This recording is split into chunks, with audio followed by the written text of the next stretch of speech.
Thank you. Meeting is being recorded. Okay, wonderful. And we're kind of speaking about vestries in sort of broad terms. The bishop's staff is always here to help and support you. So if you guys want to develop something that the bishop talked about in her last presentation, just know you call anybody on staff. We will get you to the right person to talk to about that. When our primary mission is really to support our congregations. So, you know, I'm hoping we can address a lot of contexts and differences, but we're going to be kind of talking about vestry kind of orientation in broad terms. So let me begin my slides. Okay.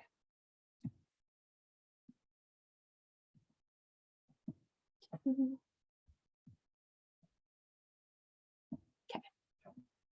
Share. So we're going to talk about, sorry, I'm omitting somebody, basic assumptions about the vestry or a bishop's committee and its work. I'm going to be using those two terms. I know that we have people on both kind of interchangeably. So just be following sort of along here.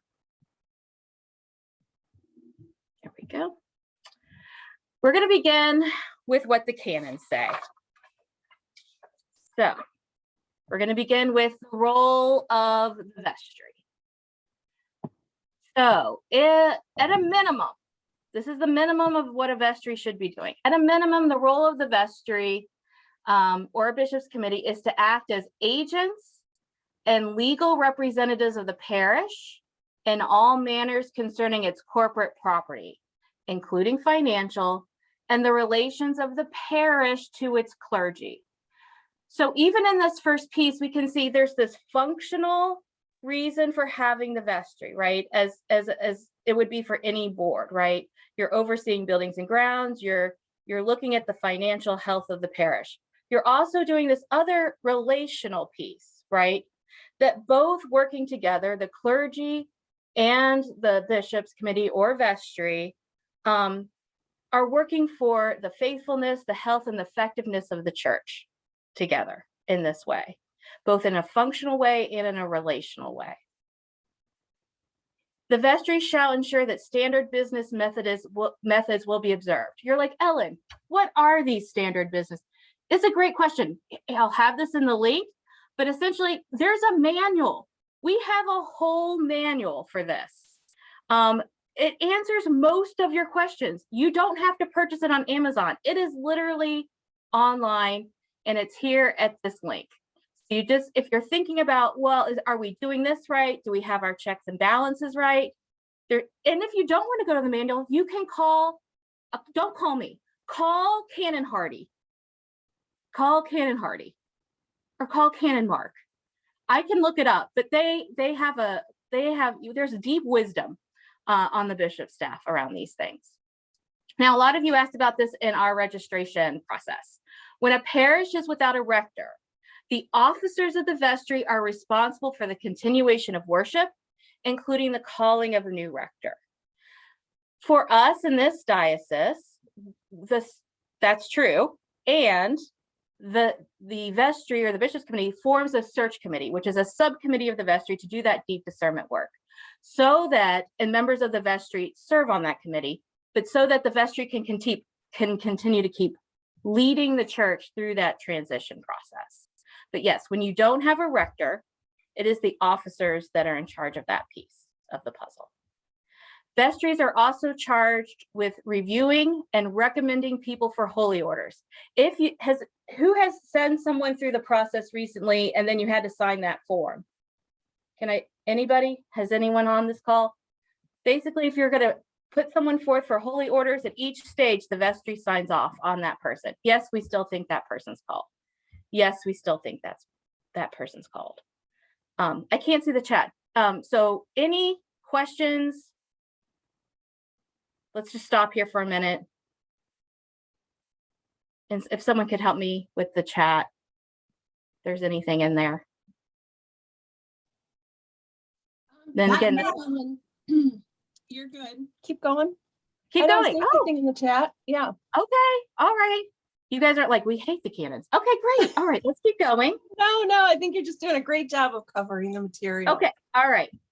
I think role definition is super important on the work of the vestry. So that's why I want to spend some time here. What is the priest responsible for? Great question. The priest is ultimately responsible for the worship and the music. In the canons, it says the spiritual jurisdiction of the parish. That means teaching and preparing people for sacraments, teaching the faith. And I think this is actually the wording, instructing parishioners as to the proper stewardship of creation, as well as biblical standard of the tithe in their use of time, talent, and treasure.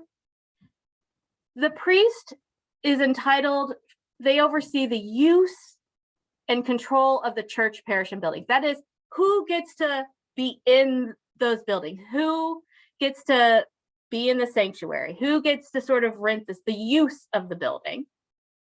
Does that make sense? So vestry, you're doing sort of the care. This is how it is in the canons. And again, it may be different in your place, but right. And then the priest is really the use of the buildings.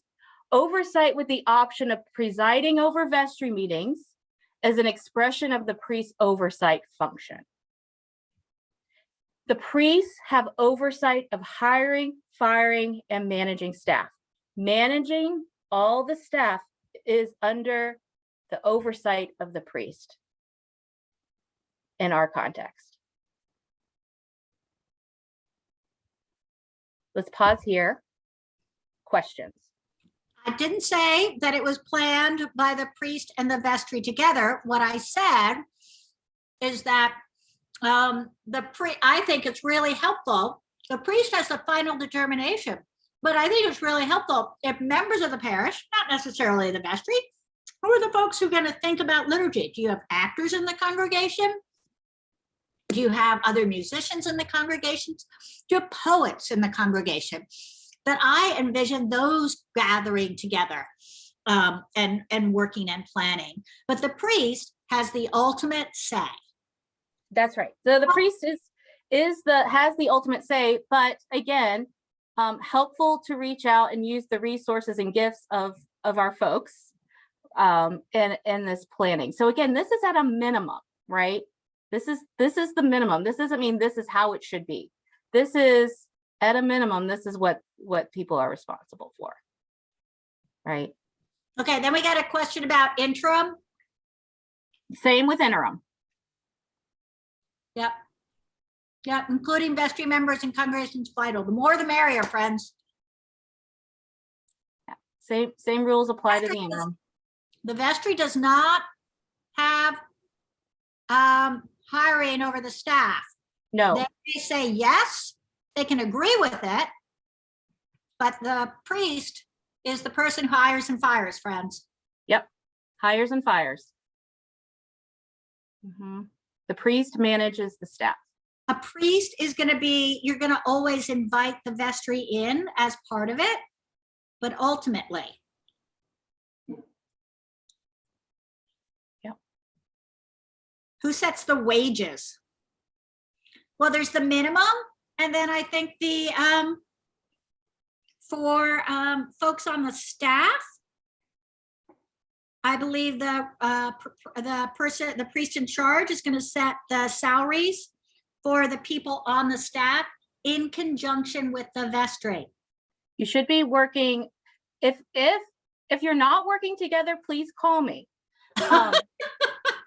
But yeah, I mean, right? We want people to know what we're doing. We want transparency, right? We should be having conversation, but we generally want to be working together. But ultimately, all the oversight of staff and everything else falls under the role of the priest in the congregation. A good priest is going to consult with their vestry. I think I can say that. Yeah. Is there any? I can't see the chat because I've got too much going on. The vestry sets the budget, so the vestry and the rector must be in agreement on wages. Yeah, that would be helpful in setting the budget. Yes. I think that is, let's call that a best practice. Yes. Yeah. We want to be talking to each other, right? We don't want to work in like the other person is the other. I just want to be clear. This is just about being clear about kind of what the canons say around roles. Okay. Any other questions? All right, seeing that there are none, I will move forward. Now let's talk about wardens. Wardens, that really depends on on your congregation and sort of the history of your congregation. Here's some typical things. The typical role of the warden is to collaborate with the priest on shaping vestry discussion and meetings relative to the role the vestry is playing in the parish. So we're going to go back over this in one of the best practices, but what I would say is one best practice is for priests and their wardens to meet at least once a month. Many people do that like the week before the meeting to set the agenda, to have conversations about like what we're yearning for, what we need to talk about, kind of doing some planning about where does the vestry need to focus on. The wardens, I really think one of the best things wardens can do is lead relationally with other members and with vestry members and congregational matters. The wardens and the priest, you want to be sort of a united front, working on the overall health, faithfulness, and effectiveness of your congregation. Really, it's a partnership. In some congregations, wardens take on more specific functions. In a church I served, the junior warden led some granting committees and things like that were kind of traditionally held. You might have that at your place, or in some places, the junior warden is the building and grounds person. At some place, it isn't. So again, this is about the context of your place. Priest and warden should always, I think, strive to be a united front. Have conversation, have difficult conversation to make decisions, right?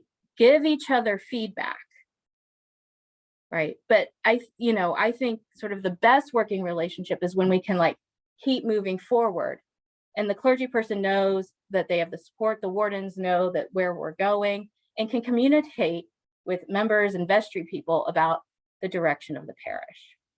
That's like broad stroke. And we're going to get more deeply into that when we get into our conversations. But let me just again pause here. Any questions? I'm seeing some no's. Again, I can't see the chat because I'm not that technical. Okay. We'll come back to this. Now I want to talk about how vestry and bishops committees can function, right? What is the way that the organization works and compared with the congregation? And I'm going to offer you 3 options. This doesn't mean that these are the only 3. It doesn't mean that you can't combine these to fit your needs and context. I just want to give you a sense that there are multiple ways that vestries and congregations can function and be shaped. Here's my chart. Okay, let's talk about option 1. These are like the canonical basics. This is like the vestry is functioning at a canonical level. The vestry focus is it oversees finances and properties. The broader implication, strategic work and ministry redevelopment is done through the rector or the priest. The time needed to be on these types of vestries is meeting once a month, and then vestry can work on issues in between meetings. The rector's focus, usually in these contexts, is the rector strategize alone or with individual groups. Vestry members also may participate in other ministry groups. But to know that this option 1, I'm going to do some real talk. This option 1 is heavily dependent upon your priest. And it can lead to what we call a clergy focused congregation, where the things are kind of revolving around the clergy. And this isn't bad, this isn't good, I just eyes wide open. This is kind of what this creates, this way of the vestry functioning.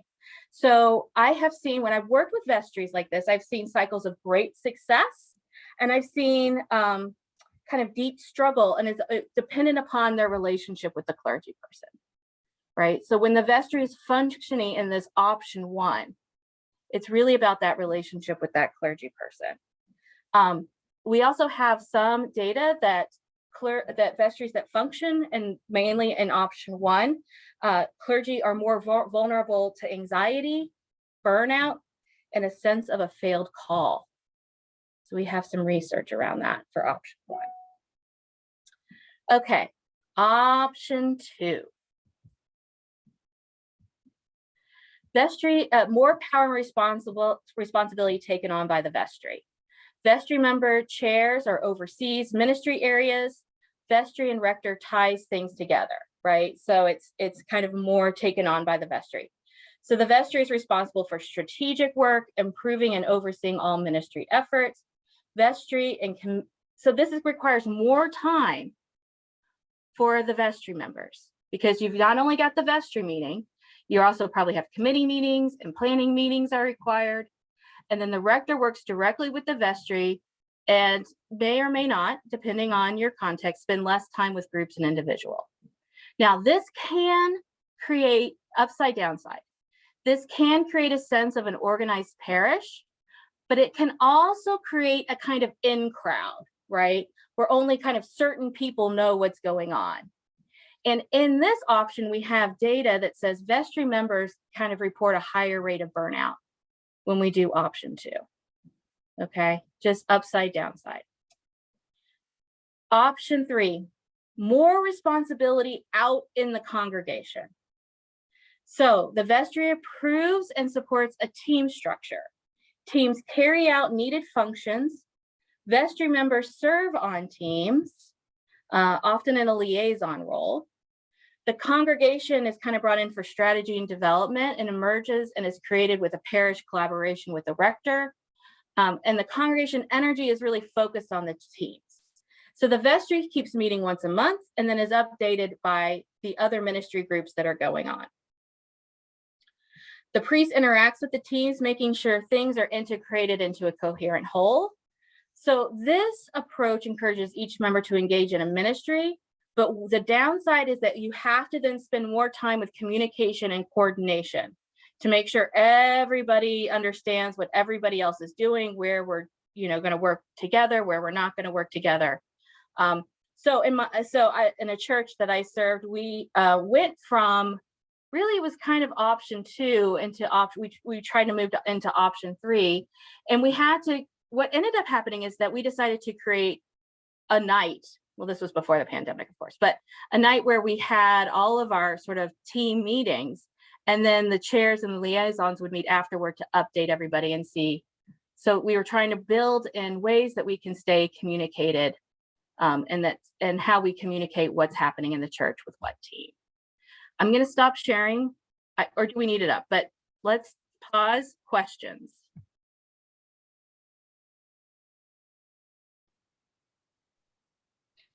Ellen, there was a question about if vestries are open and to everyone, and I answered that. Unless it's a special executive session, I believe it's best practice to make vestry meetings open and welcoming. Why not? The more people who know, the better. That said, if someone is really annoyed and wants to stop vestry ministries, and that's why they're coming, then it's appropriate to remind them that they do not have a vote and have voice when invited. Yes, and maybe have a one-on-one with that person so that they feel heard and listened to.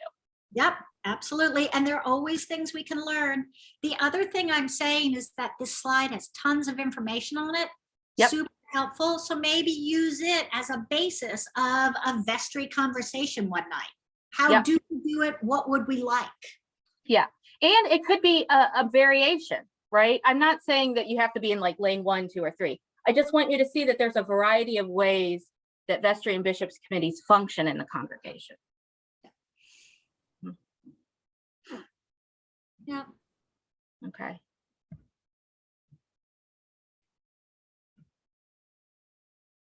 Yep.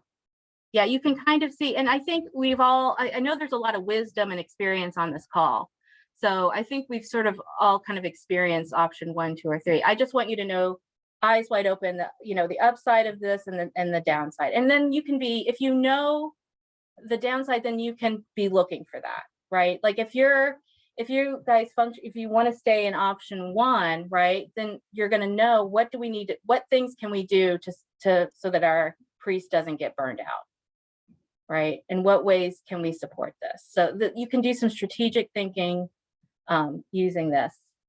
And I actually have this in a PDF, so I'll post that when we post the rest of this material. Okay. All right. I want us now to go to some best practices to consider. And I'm going to offer to you 12 best practices. Take the good, leave the bad. I offer them to you for your consideration. And I know that, again, there's lots of wisdom on this call. So if you're like, Ellen, I have a best practice, great. Write it down, hold it until I get through mine, and then we'll talk more. First one, practices of prayer and studying scripture. Again, as the bishop said, prayer is the business of the church. So how are we inviting God into our conversation? Is there anyone who's already doing this on their vestry meeting? And if so, can you just like say, I am, and if so, is there something that you like that you're doing or that's feeding you? If you can put that in the chat. And I'm going to try to bring my chat up so I can actually see what people are writing. That could be helpful. Thank you. Thank you, Dan. St. Clair's is doing it. And what from St. Clair's folks, what do you like about it? Or how is it feeding you?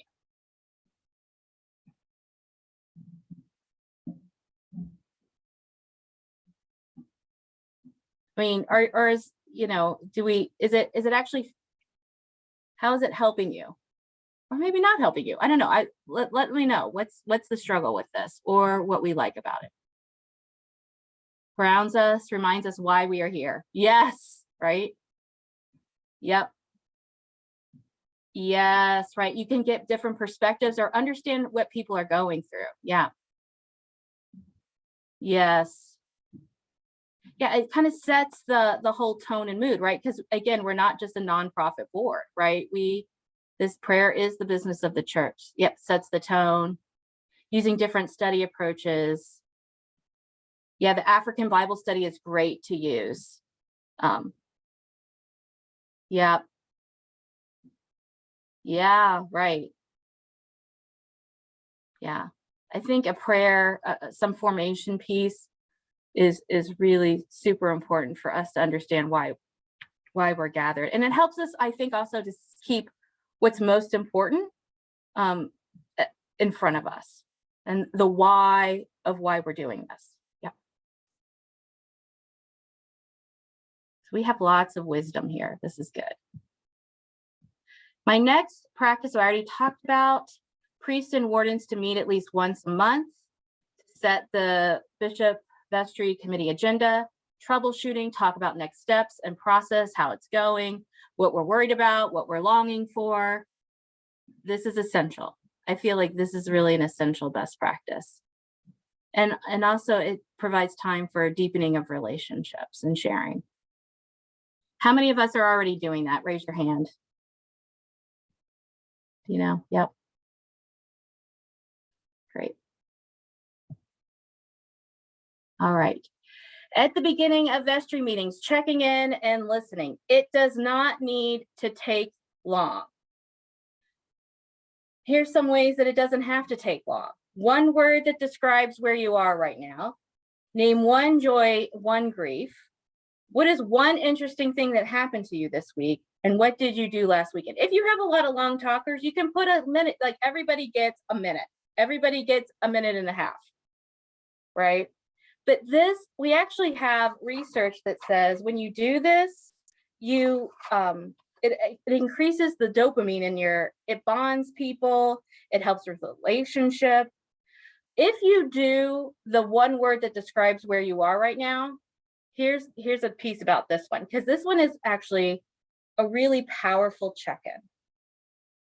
Let's say everyone's like, great, fine, tired, blah, blah, blah. But someone says like, terrible on the edge, or, something sort of drastic. You don't address it in that moment, but that is for the leadership to know, the wardens and the clergy, to circle back with that person after the meeting and to say, I heard your word and I'm checking in with you. That is a powerful relational moment, right? So when you're doing that kind of check-in, just know that piece of the puzzle. It is okay to circle back if your vestry is going to take a break or after the vestry meeting to check in with people. Because again, what is church about? It's about relationship with God and relationship with one another. And so really knowing each other and having your vestry be a formative experience for you is what's going to make the work of the vestry and the bishops committee effective and healthy. Yeah, how can we pray for you? Thank you, Scott. Yep. Yeah. Sorry, I'm looking at the, yeah. And you can also, if you're on Zoom, if you're doing vestry meetings on Zoom, you know, you can even have people just put their word in the chat. For my total ministry congregations out there, when we do our big meetings, that's how we do it. I ask people, give me a word or a phrase about where you are right now. And it can be a really powerful moment. So some of these things are kind of simple. All right. Participatory decision making, thinking through how we make decisions. So the canons say, yeah, the vestry can make decisions about this and that. When you're making a big decision, a congregational decision, it is really good practice to really think through what does our decision-making process look like. So I have a beach ball on here. I don't know how many of you were able to attend the Fierce Conversations, but the beach ball is one model for participatory decision-making. I've used it a ton. So your vestry is faced with a really important decision. You know, are we going to try, oh, I know. One time it was like, are we going to try to raise money for this air conditioning that we needed? Because I cannot live without air conditioning. Here's what I've discovered about myself. So I pushed it. Okay, but at the vestry meeting, I did what we called the beach ball. Because every member of your vestry is sitting on a different, whatever the line, color on the beach ball. Everyone has a different perspective. They're involved in a different ministry. They see the church from a different angle. And so to hear from each person, not cross-talking, but to just as a discernment, just to say, where are you in this? What are your concerns? What do you like? Right? And just to go around the vestry. So I call it the beach ball. So I normally do that at my vestry orientations to talk about how we're going to communicate. So everyone can sort of sit and really listen. It also helps for introverts who are on your vestry, right? Extroverts are going to be more forthcoming. They're going to maybe they can take up, you know, some more space, and the introverts sometimes lean away and we don't know what they're thinking. And sometimes there's deep wisdom there. And so really thinking through your decision-making process so that everyone is heard and gets a voice is really important. Also, if it's if you need to let the congregation know, right? So when we were putting in the new air conditioning, it wasn't just the vestry. How are we going to communicate? How are we going to hear the concerns, anxieties of the congregation? How are we going to move everybody forward? We have a lot of resources for participatory decision-making. There's a great book called Facilitating Participatory Decision-Making, which I can send you a link to. There's many different ways of doing this. So when there's a big, especially big decisions, to really, really think through how are we going to bring the congregation along? Where are the boundaries? How are we going to make decisions along the way?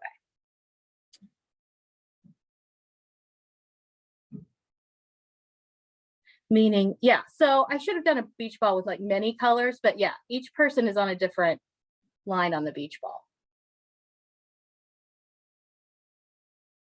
Yeah, they all still describe the same ball. Yep, exactly. I'm liking this metaphor. Okay. Again, I'm having a hard, because I'm doing my presentation. If there's someone, yell out to me. And I will send the link that I mentioned, yes. Vestry size. Let's just talk about it for a minute. The canons say not fewer than 6, no more than 15, including your wardens. Consider the size of your vestry and see if it's still a good fit for the size of your church. I like to think about vestry size, like, do you remember, maybe you didn't do this, but when you like tried to put on your dad's shoes when you were little and like walk around, and how does that feel, right? It kind of feels like awkward, or you're trying to put on shoes that are too tight and it's just like painful and you can't really get anywhere. I like to think about congregational size, vestry size, using this sort of metaphor. So there was, you know, our congregations grow, our congregations decline. Is the size of our vestry a good fit for the size of our congregation? That's the question. right? And for this one, you are going to need to look at your bylaws. Some churches have bylaws around what size their vestry. So it could be, you started in a really small church. You didn't need that many people in your vestry. Your church is now grown, right? So to keep up, your vestry is going to have to grow, or the opposite side. But do we have, just to ask the question and have the conversation, is our vestry size a good fit?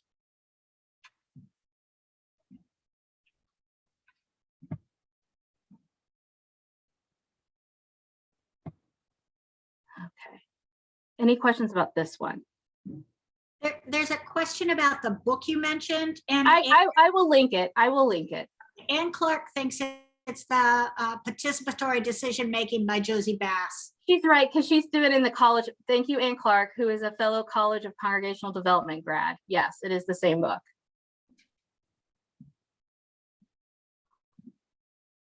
Did you link it? Did Ann link it? Because she's brilliant that way. I did. Yeah. Thank you, Ann. You're welcome. Most important topics at the top of your agenda.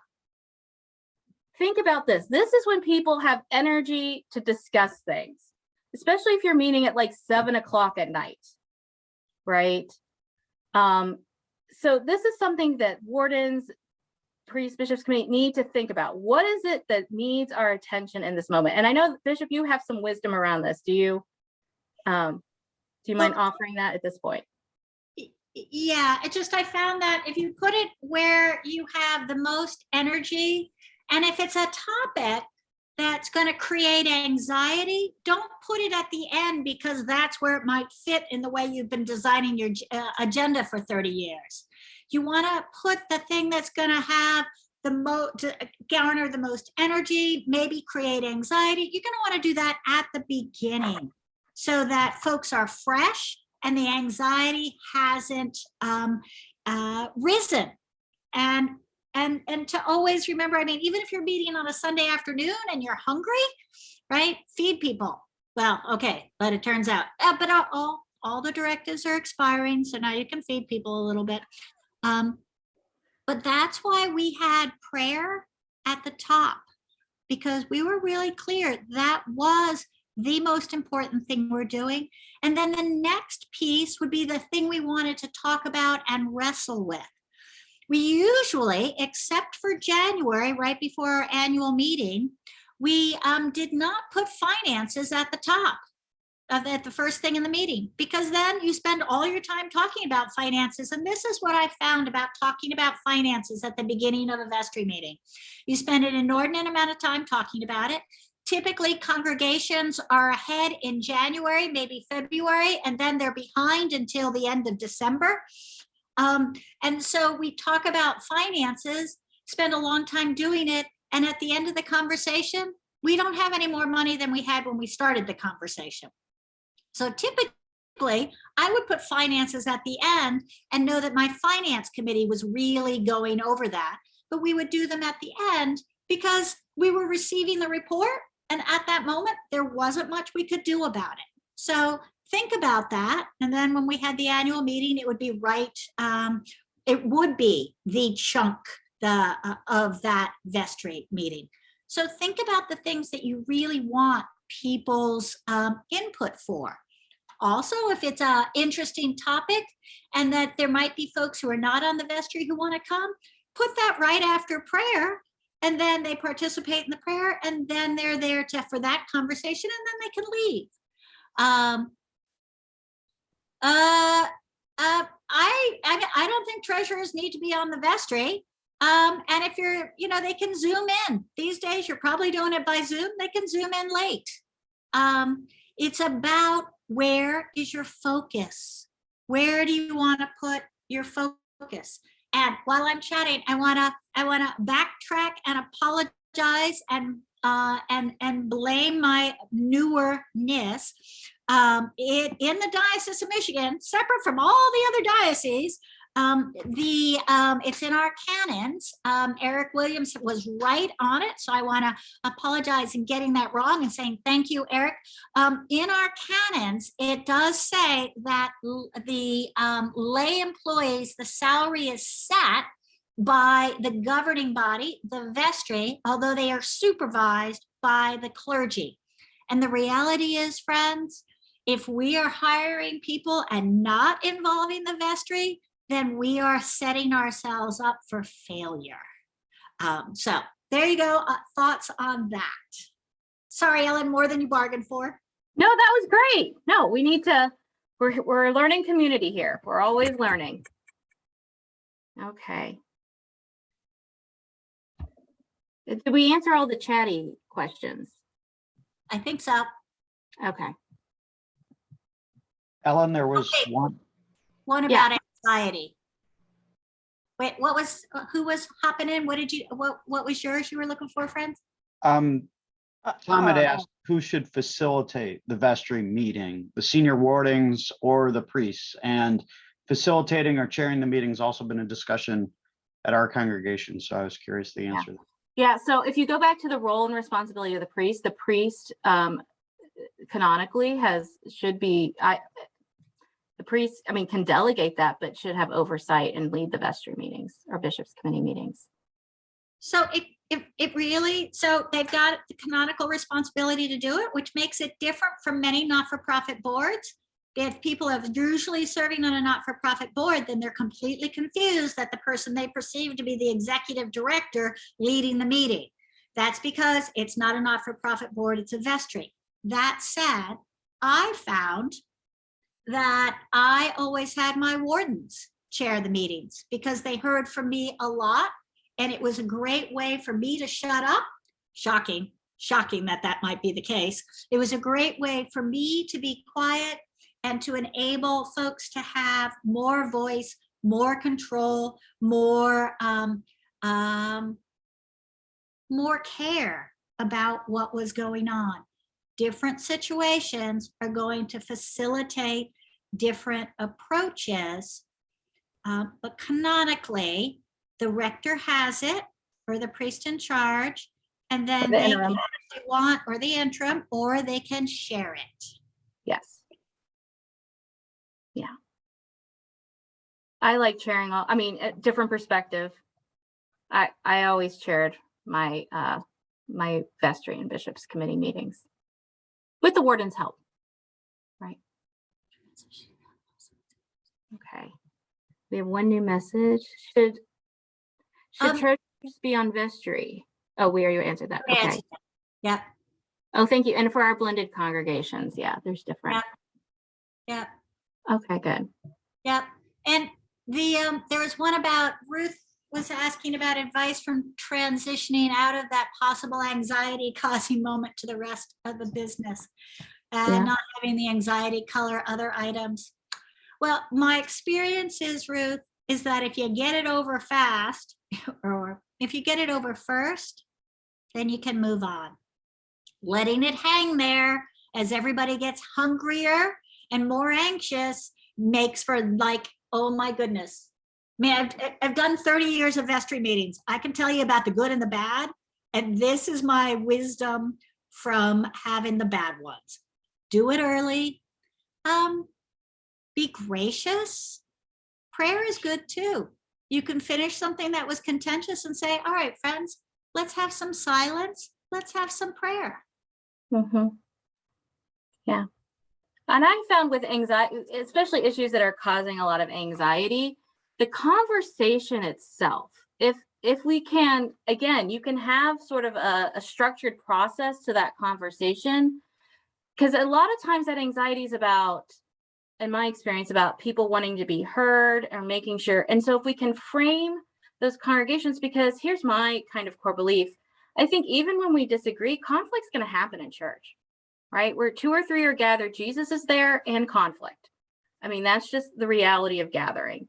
And that's not a bad thing. The thing we want to work on as Christians, right, in that moment is really hearing each other so we can hear what the Spirit is doing, right? Hear where the Spirit is asking us to go. And I think if we come from a point that everyone really wants what's best for the church, right? If we walk into situations in that spirit, it can really help with those with those issues. And then it's not, then it tends to move away from being a turf battle. Again, it's like putting the thing in front of us that's really important too. Okay, I'm gonna keep going. Okay, share what you hear, but not anonymously. Okay, because you're right, vestry members are out and about in the congregation. I always had a point, because I have a history of working with churches that have experienced extreme conflict. So this was really important for churches that I served.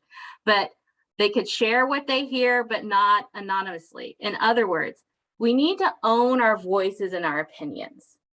And leaders, including the priests, can't respond and follow up if they don't know who is speaking. When I've worked with churches, this is a pretty normal situation that I've run into. A person will go to one vestry member and say, I have a complaint about XYZ. They'll go to another vestry member and say, I have a complaint about XYZ, but anonymously, like don't tell, tell the vestry, but don't tell them who I am. And so then you get to the vestry member meeting and someone's like, I heard this and I heard that and I heard that. And everyone, now it seems like there's like 40 people who are just upset. And it's really one person that is sort of, or a couple of people who really need to have their concerns addressed, right? So when people come to you and say, hey, I'm having a problem with this, I wanted to bring it to the vestry, what you can say is, yes, I can do that. I cannot do that anonymously, right? So that someone can follow up with you. Also, you always want to be communicating upstream, right? So if as a vestry member, you're hearing about complaints and issues, tell the warden, tell the priest, right? We want to be able to communicate and address concerns, as soon as when they happen. Does that make sense? Yeah, right. So I think this is really a good and best practice, especially as we're trying to sort of live into Christian community. Refer to Matthew 18, right? Go to the person, try to talk to them, bring a friend. If someone's having a problem with the clergy person, invite them to go speak directly with them. If they don't feel comfortable with that, you can go with them to speak to them, right? But we want to be working on our relationships with each other. This is kind of one of my big ones, so I get excited about it. Thoughts and feelings.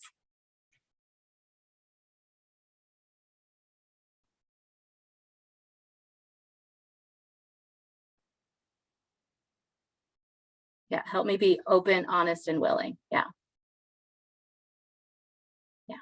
And if we hear from people, we can address whatever the thing is, right? It's going to make us more effective too. As vestry members, I mean, you kind of can be, if you think about it, a fire brigade in the congregation, right? You can, if someone comes to you with an idea or a complaint, right? You can, if it's an idea, right, you can sort of kindle it, you can encourage it and steady it. If someone comes to you, you can also put water on it. You can throw gasoline on it in a situation. It's almost as if as you become more of, a leader, if you step into that leadership role in your congregation, the more kind of responsibility you have to sort of be in a place of receptivity and sort of non-anxiousness, so that we can help that congregation, and you can help yourself and them to like really grow into what God's calling us to be. Yeah, to be clear, yeah, their name. Because I mean, it's okay to own our stuff, right? And it's okay to have disagreements. That's a sign of a healthy parish, is a parish that can have the tough conversations and stay in relationship with each other. And there's ways to develop that.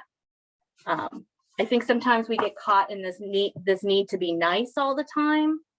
And there are times for that, but also it's the realness of the relationship that we have with each other that is important. I'm going to go back. Ellen, go back and hit the anonymity one again. Okay, I agree that last week. But I feel, hold on, but I feel like there are some issues in top of something. Okay, yeah, so I mean, there are moments of confidence, like clergy have confidential conversations with parishioners. if it's a matter you're bringing to the vestry, it probably isn't normally a confidential matter unless you need to meet with somebody one-on-one, right?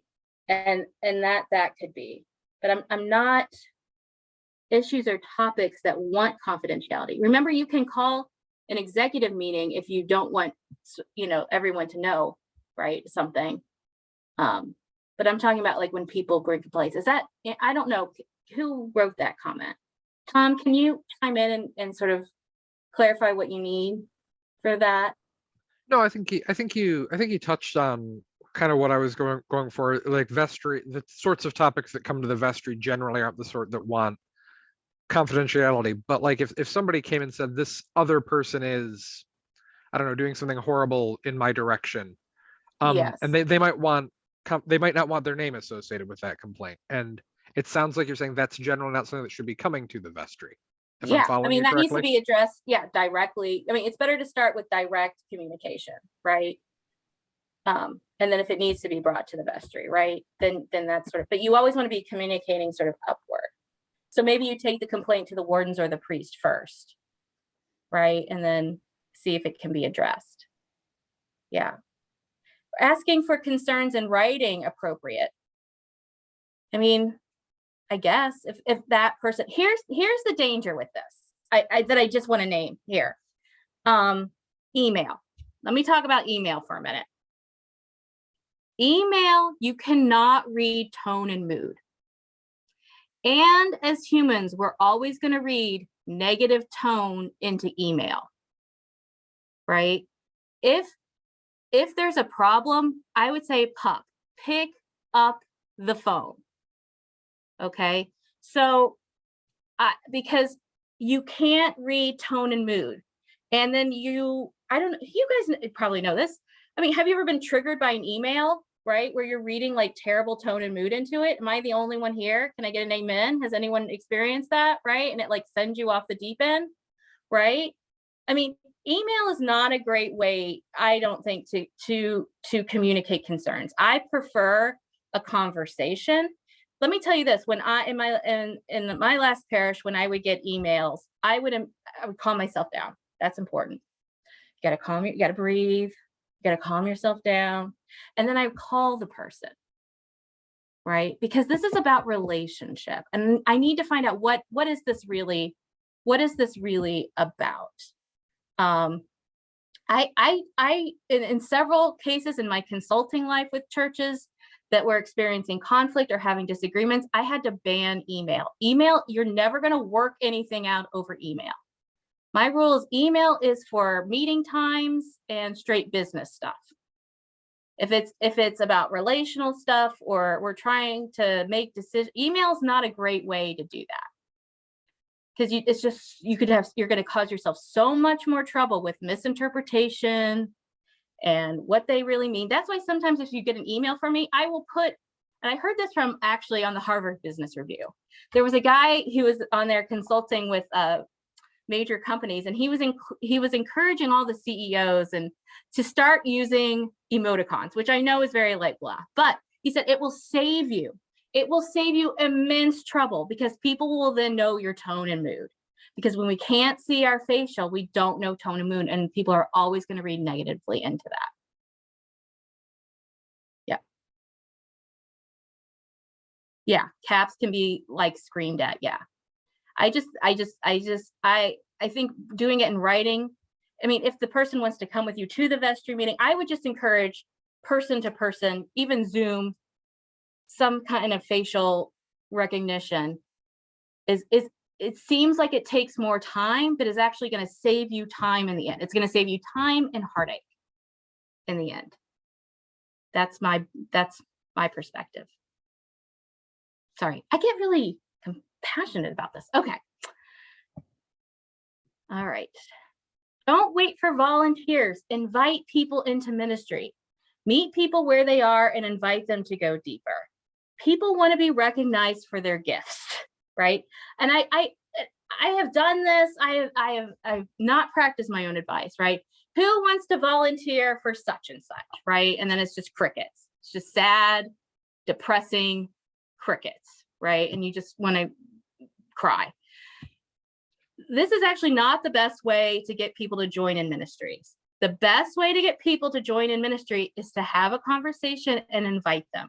Think about what they care about. Think about easy ways that they could contribute. What's an easy way to sort of onboard them into deeper life into the congregation? The worst thing that people say is, no, I can't be doing that right now, but I could do X, right? Is usually how it goes. But people are like, oh, you see that in me? Oh, you want me to be a part of that? Right? That is like, that's deep. That's deep work. That's how you grow the ministry, right? That's how you get people who are on the outskirts into the main thing. There is a size thing here. So, pastoral size churches, like if you have around like, I don't know, 40, 50 people, sometimes they can get trapped in that, or even smaller than that, get trapped in the same people keep doing all the work, right? Can I hear an amen? Do we have any churches like that? Right? Like just the same people keep doing the same thing, right? Again, a part of this is about kind of delegating things and putting things out there. And if people aren't willing to say yes, what is going on there? That I would want to ask different questions about, are people afraid that they're not going to do it right? Is it just a time issue? Is it that what we're doing isn't fitting with their passion? But as a kind of a broad stroke, invite people. You make specific, not just like invite, hey, I want to invite everybody. Like, no, Sally, I have seen that you are an amazing baker, and we have a cake auction coming up, and I would really like for you to bake a cake for that auction. Or I'm going to go do this outreach thing, and I think that you have the great skills to come and help me do this. Okay. Invite. All right. Vestries, communicate. How are we making what we do transparent? How are we keeping people in the know, bringing people along? It's not a bad idea to do a communication schedule. It's not a bad idea for vestry members to stand up and give announcements sometimes. It's not a bad idea to set up like Zoom kind of community town hall meetings. Say like, how are we doing, and checking in. Yes. Any wisdom about this one? How are we doing this now? How do you like the way that your vestry is communicating now? Yeah, vestry members doing welcomes on Sunday. Yeah, you can create a script, right? You can help people do this. And if someone really is like, I am terrified of that, don't make them do it. Yeah. Talking to people at coffee hour. Yep. Absolutely. All right. Look outside your doors. This is an important question. Again, it's how are we staying connected to those in our community? Who are in our community? Who are our partners that we want to minister with, right? So what are we doing to heal a hurt in the world, or to give concrete hope in the world? So this is a kind of, I think the bishop in her presentation was really asking vestries to put some focus on this. This year, it's interesting. We've been doing a lot of church assessment tool surveys. And what I have found repeatedly as we've been doing those around the diocese is that people who are under 30, so there's a couple options. One of them is to attract more families with children. That's never their first one. The first priority they are always looking for is for the churches that are actually making a difference in the world. It's always the 65 plus that are saying, how do we attract more families and children? The under 30s are asking, are their top priority is how are we making, I want a church that's making a difference in the world. That's just a data point that I'll give to you guys. Okay. Oh, tone and mood are important. I want to talk about this for a minute because this isn't as clear. So David Cooper-Ryder, who kind of was one of the founders of Appreciative Inquiry, he says, we live in the worlds our questions create. And Jervis Bush says, organizations grow in the direction of what they repeatedly ask questions about and focus their attention on. So just in terms of your functioning as a vestry, what are you spending the most time talking about? Right. So what they're saying here, and in their data, you can see from their books, they say is that these are like company, right? They're working with companies, but I think the same thing applies to any organization. What you're talking about is the direction that your organization is going. In other words, if you're only talking about scarcity all the time, that means that the church is going to go in that direction. People are going to read tone and mood from the top of your leadership, right? And if you want the church to thrive and grow, nobody wants to join a sinking ship, right? And so it's really important. Yes, we want to be good stewards. Yes, we need to have money conversations, right? Yes, we need to really look at what we have. But remember, our brains are set up to always see the negative. We are the descendants of people who saw the negative, who could spot the poison plant, who could see the tiger coming, right? Who could see and predict danger, right? And I think in the gospel, a lot of times, Jesus is asking us to kind of reverse that in ourselves, to be more aware of what we do have and the blessings that we do have. I was working with a church in the diocese recently who's like, we're dying. And they're not dying. They are not dying. They're doing great. They had a great spirit in their congregation. They had people who were willing to do stuff. They laughed at my sermon. I mean, and some really silly jokes that were in there. I mean, yes, it's tough. It's going to look different, but I want vestries and the leadership to really be mindful of the kind of tone and mood that we're creating, because it does, from that leadership at the top, does kind of set the trajectory for where we're going. So just to be mindful about that. Okay. Celebrate incremental wins. Recognize and celebrate small wins, changes, or when you try something new. Celebrate, celebrate, celebrate. This is actually how we start every one of our bishop staff meetings. We start with, what are our wins? Bishop, do you want to say something about that? Yeah, I think so often, friends, we're really good at noting what we didn't pull off, what didn't work, and that we forget about all the things that we're doing, all of the amazing things that we're doing. Friends, look at us. 2.5 years ago, we would not think that we would have 147 people on a Zoom call doing a vestry training. We wouldn't have even known we could do it. These are wins. And for us to be able to like put those out every week, or when you gather, like, what's something that we pulled off, friends? You know, which is not to say that we're ignoring the stuff we did poorly, but just to raise up. So we're like, oh yeah, oh, we did that. Oh, and we did that. Oh, and we did that. I think it feeds our souls. And also you can give I've seen some vestries have this practice of sending thank you cards to people who are doing amazing work in the parish. Woo-hoo! Right, too, Yeah. right? To recognize, people want to be appreciated and recognized for what they do.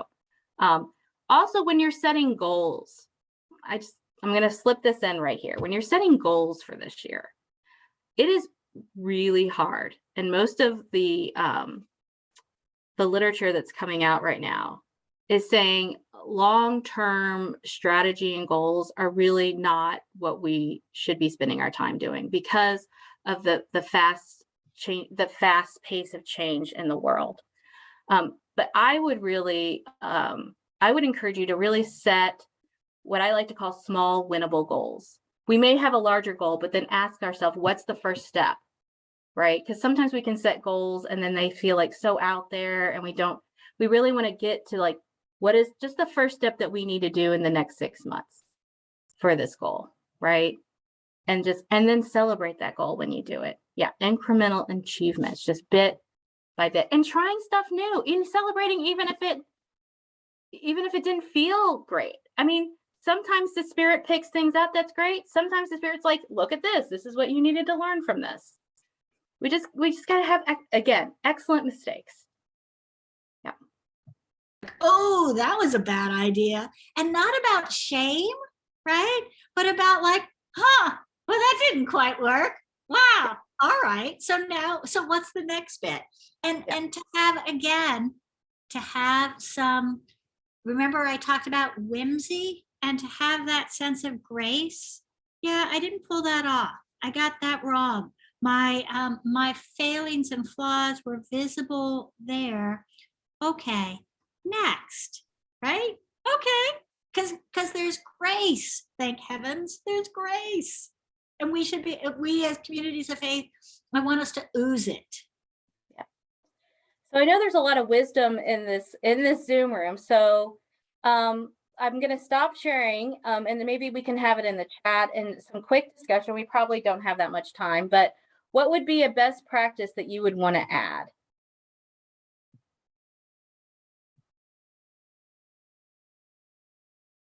Or any thoughts and feelings that you want to share? Yeah, well, I guess that just wasn't the right time. Yeah. I have something I could add, actually. I think sometimes when people get assigned or accept a task, in many ways they can think it's a job for life, and sometimes that can work against developing new people coming in to particular ministries or growing a ministry. So I think in terms of like supervision and reflection, theological reflection with people, and helping to see things in like yearly stages or a certain number of months to help develop involvement from people within the congregation. Thank you, Catherine. Yeah. Yeah, so St. Philip's was talking about sorry, they got over in a you use a consent calendar for old business. Yeah. Yeah.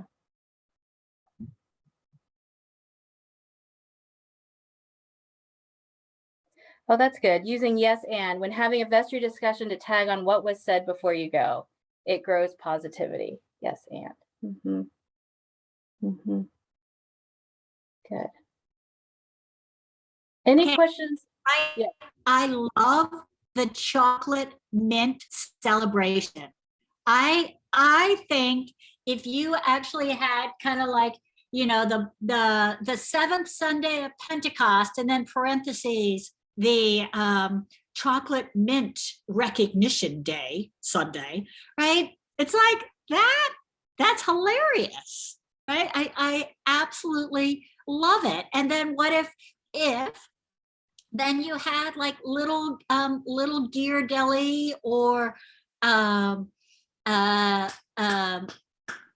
Saunders chocolate mints, like, and everybody got one, like in their program. Like, how hilarious, right? Or yeah, exactly, the Girl Scout Sunday, you know, just I mean, I don't, it's just kind of a like one of those goofy things that people will be like, oh, well, it's mint day, so we got a box of chocolate Girl Scout cookies handed to us. I mean, I don't know, it's goofy, but it's kind of, it's whimsical and fun. Yeah. Okay, great. Thank you, guys. Horrible, Carol. Yeah. Okay, so we're gonna take like literally, because it is, I went over my time. So we're gonna take like a 3-minute break. So let's get back here at like 11. Okay, we'll do 5. 11:25. 11. That's 5 minutes. That's almost 5 minutes, right? 11:25. And we're gonna have Joanne Hardy, and then we'll see if we have time left. We may not have time left for our individual discussions, but maybe we can have a whole discussion together. So first time doing Vestry virtual.